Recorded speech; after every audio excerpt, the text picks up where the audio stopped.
अगर आप भी चाहते हैं कि LSB प्रेजेंट ऑफिशियल के वीडियो सबसे पहले आप तक पहुंचे तो लाल बटन को दबाकर चैनल को सब्सक्राइब जरूर करें और साथ में बेल आइकन को दबाना ना भूलें।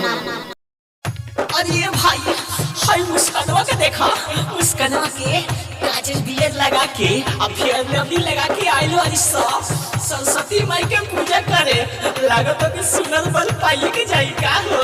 आए हाय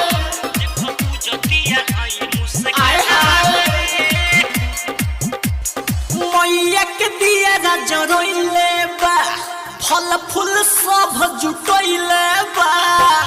ए भाई हाय मुस्कानवा के देखो, मुस्कानवा के हां देखो ना बड़ा झकास लगा दिया देखे में।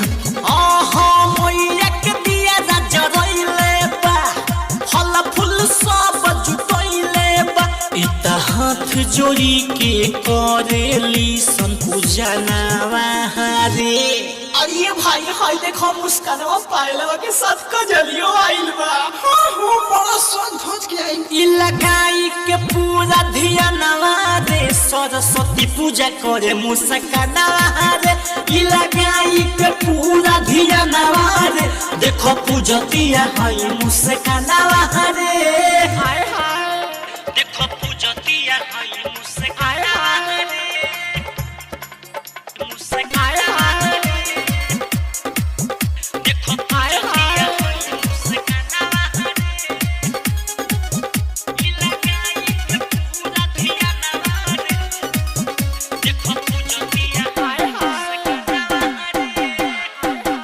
चेहरा पबाबे समाइल रे, भगती में ई हो समाइल रे। हाय भाई हाय देखा, अरे क्या देखी हो बड़ा झकास लगा दिया। हाँ चेहरा पबाबे समाइल रे, भगती में ई हो समाइल रे। आपन दुखावा सुनाबे देखो माई सरनिया आइल रे। सखी सहेली के साथ रे आइल बारी करे पूजा पाठ रे, लगे दिहले हे माई कहरा के सपनावा रे। अरे भाई हाय सही कहता का हो। हो सही है कहते। हां देखो ना बड़ा झकास लगा दिया देखे में। ई लगाई के पूरा ध्यानवा रे, सरस्वती पूजा करे मुस्कानवा रे। ई लगाई के पूरा ध्यानवा रे, पूजा करतिया देखो मुस्कानवा रे। हाय हाय देखो पूजतिया हाय मुस्कानवा रे।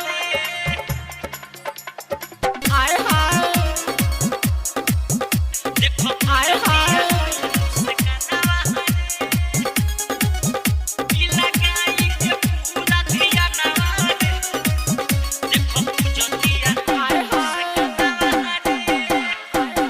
भइले उ मैट्रिक पास रे, इंटर के करेली क्लास रे।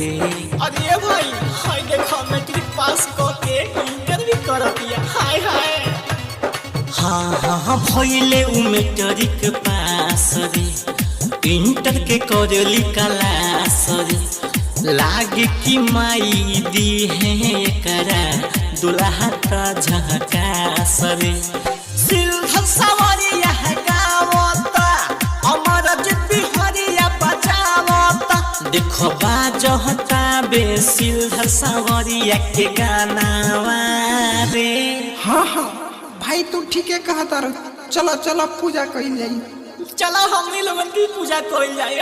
हाय हाय ई लगाई के पूरा ध्यानवा रे, सरस्वती पूजा करे मुस्कानवा रे। ई लगाई के पूरा ध्यानवा रे, देखो पूजतिया हाय मुस्कानवा रे।